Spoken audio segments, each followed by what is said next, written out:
G'day, food lovers! We're diving deep into a food mystery today. It's in your sushi rolls, it's in your California rolls. Heck, it's even made its way into your salads.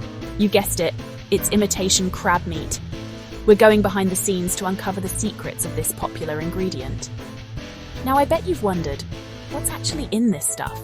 How do they make it look so much like real crab? Well, wonder no more, my friends. Today we're going on a factory tour here in the good old US of A. We're going to see with our own two eyes how imitation crab goes from a simple fish to a culinary chameleon. Get ready for a wild ride, because we're about to unlock the secret life of imitation crab.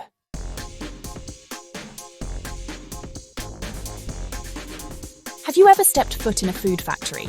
It's a whole other world in there. Imagine giant machines, the whirring of conveyor belts, and the delicious aroma of, well, imitation crab. We're going to get up close and personal with every step of the process. We're talking about the initial grinding, the mixing, the shaping, everything.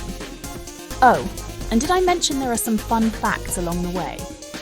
You won't believe what goes into making this supermarket staple, so buckle up and get ready for the ultimate imitation crab factory tour.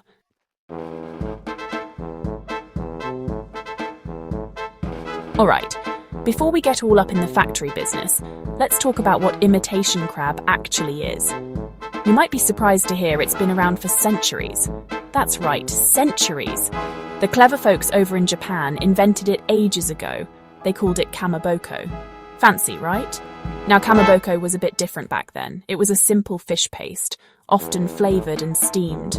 But the idea, the essence of imitation crab, was born. Fast forward to the 20th century, and this ingenious invention makes its way to the US of A. And let me tell you, it took America by storm.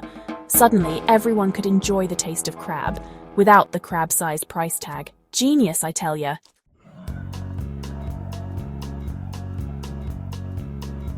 Now, the heart and soul of imitation crab meat is something called surimi.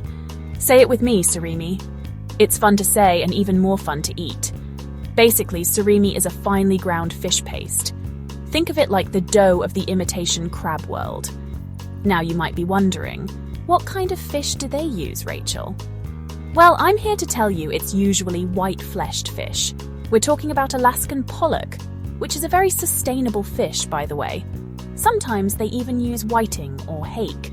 They take these fish, fillet them, and then get this, they give them a good old wash to get rid of any fishy smell. Because let's be honest, no one wants fishy-smelling imitation crab. Am I right? This is just the beginning of the Surimi journey, my friends. Stay tuned.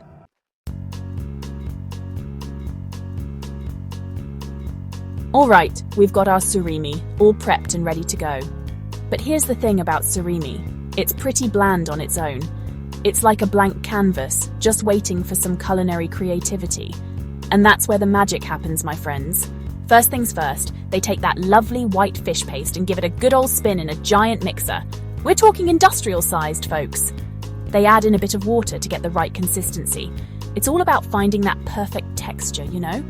Not too sticky, not too dry, just right. And because we're going for that crab-tastic flavour, they add in a pinch of sugar and a dash of salt. Now I know what you're thinking. Sugar in my imitation crab? Trust me on this one. It helps to balance out the flavours and gives it that subtle sweetness that real crab has. It's all about the details, my friends.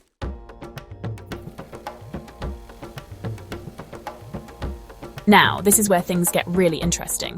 Remember how I said surimi is like a blank canvas? Well, it's time to add some colour.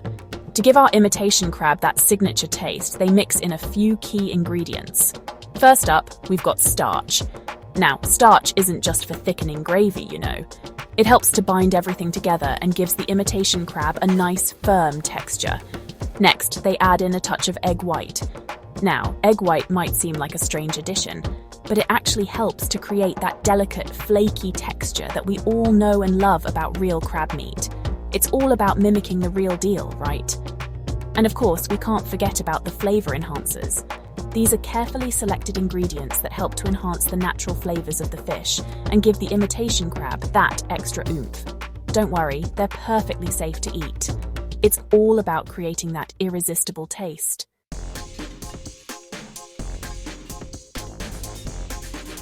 Alright, we've got our surimi all flavoured up and ready to go. But it's still a big, gooey mess. We need to give it that iconic crab meat shape. And that's where the real artistry comes in. They use these incredible machines that extrude the surimi mixture into long, cylindrical shapes. It's like magic. These machines are so precise, they can create those signature crab meat flakes. And you know what the best part is? They can make different sizes and shapes depending on what they're using the imitation crab for. Talk about versatile. Once the imitation crab has been shaped, it's time to cook it up. Now, they don't just throw it in a frying pan, you know. They use a special steaming process that helps to lock in all those delicious flavours and gives the imitation crab that perfect, tender texture. It's a delicate dance of heat and steam, my friends.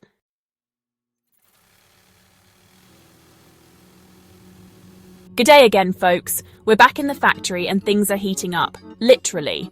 Remember that perfectly shaped imitation crab meat from the last part? Well, it's time to give it a spa day. But instead of cucumbers and face masks, we're using steam. You see, after the imitation crab is extruded into those lovely shapes, it needs to be cooked to perfection. Now, they don't just chuck it in a giant oven. Oh no. They use these massive steamers, and let me tell you, these aren't your grandma's kitchen steamers. These bad boys are specially designed to evenly cook the imitation crab meat all the way through, ensuring a tender and juicy bite every time. The steam gently cooks the surimi mixture, locking in all that delicious crab-like flavour. The exact timing and temperature are a closely guarded secret, but I can tell you it's a delicate dance of heat and moisture. Too much steam, and the imitation crab could become mushy. Too little, and it'll be tough. It's all about finding that sweet spot, and these factory wizards know exactly what they're doing.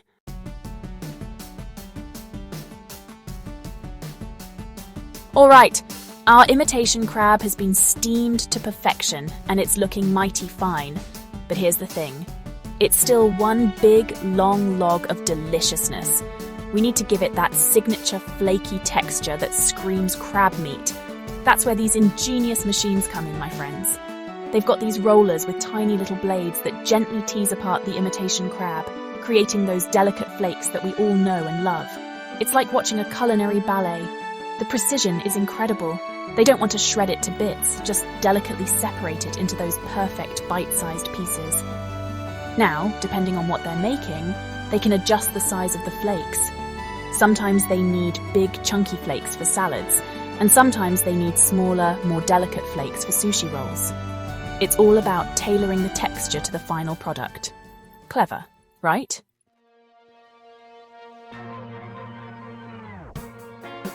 Our imitation crab meat is cooked, flaked, and looking pretty darn close to the real deal.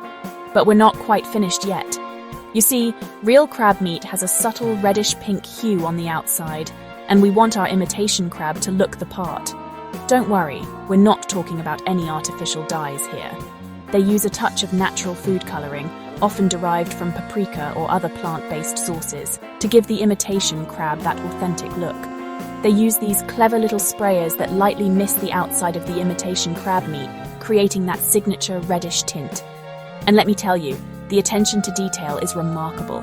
They're not just blasting it with colour, it's a light touch, just enough to mimic the natural appearance of real crab meat. It's all about creating an immersive culinary experience, my friends, from taste to texture to, yes, even colour.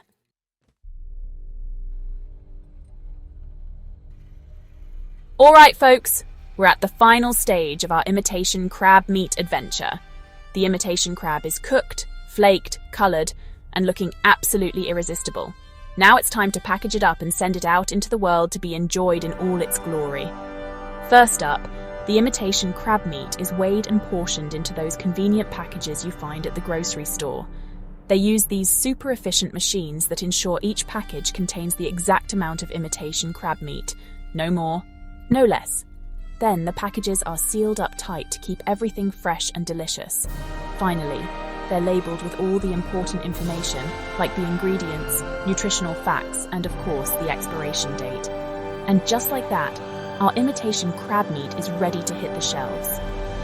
From here, it's off to supermarkets, restaurants, and kitchens all over the country, where it will be transformed into all sorts of delicious dishes.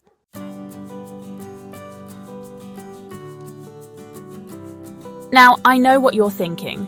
Rachel, this imitation crab stuff sounds impressive and all, but does it actually taste like real crab? That's a fair question, my friends, and the answer might surprise you. While imitation crab doesn't have the exact same flavor profile as real crab, it comes pretty darn close. Remember those flavor enhancers we talked about earlier? Well, they work their magic to create a taste that's remarkably similar to real crab. It's got that delicate, slightly sweet and slightly briny flavor that we all know and love about crab meat. And the texture? Well, that's where the real magic happens. Thanks to the clever use of starch, egg white, and that special steaming process, imitation crab meat has that same delicate, flaky texture as real crab. You get that satisfyingly tender bite, and it practically melts in your mouth. It's enough to fool even the most discerning crab connoisseur.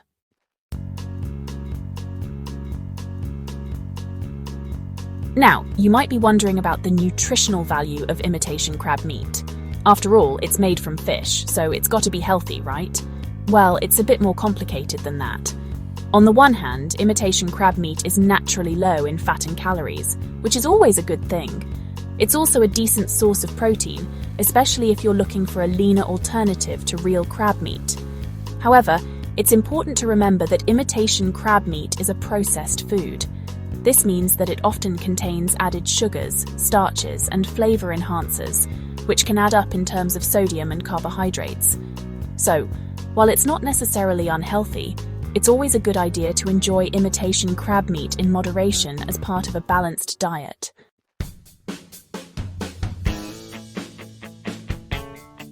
Now let's talk about sustainability for a moment. As you know, our oceans are facing some serious challenges these days, and it's more important than ever to make responsible seafood choices. The good news is that imitation crab meat can actually be a more sustainable option compared to some types of real crab. Remember how we talked about how surimi is often made from Alaskan pollock? Well, Alaskan pollock is a highly abundant and well-managed fish stock. This means that it's caught in a way that minimizes environmental impact and ensures the long-term health of the fish population. So, by choosing imitation crab meat made from Alaskan pollock, you can enjoy that delicious crab-like flavor, while also knowing that you're making a more sustainable seafood choice. It's a win-win.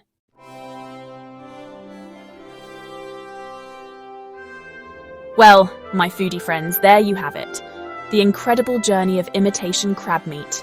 We've seen it all, from the grinding of the fish to the steaming, shaping and flavoring. It's like a culinary symphony, with each step playing a crucial role in creating this supermarket superstar. Who knew that something so readily available, something we often grab without a second thought, had such a fascinating backstory?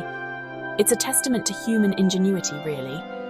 We took a simple fish and, through a series of innovative processes, transformed it into a convincing and delicious crab substitute.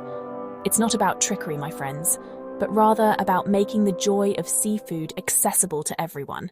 It's about offering a tasty and affordable alternative that doesn't compromise on texture or that delightful crab-like flavor. And that's something to be celebrated.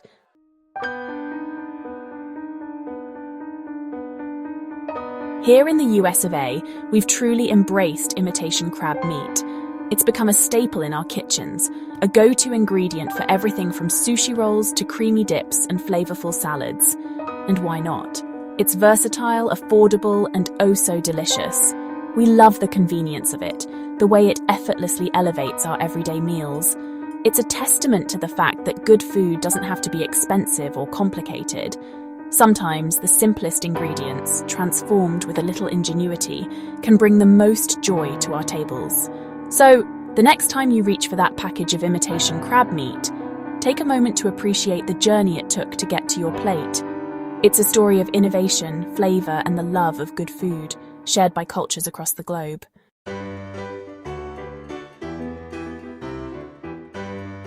Well, folks, that's all the time we have for today. I hope you enjoyed this behind-the-scenes peek into the wonderful world of imitation crab meat. Remember, there's always more to discover about the foods we love, and I'll be here to guide you every step of the way. Until next time, keep exploring, keep experimenting, and most importantly, keep enjoying the deliciousness that life has to offer.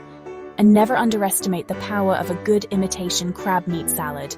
It's a game changer, I tell ya. G'day.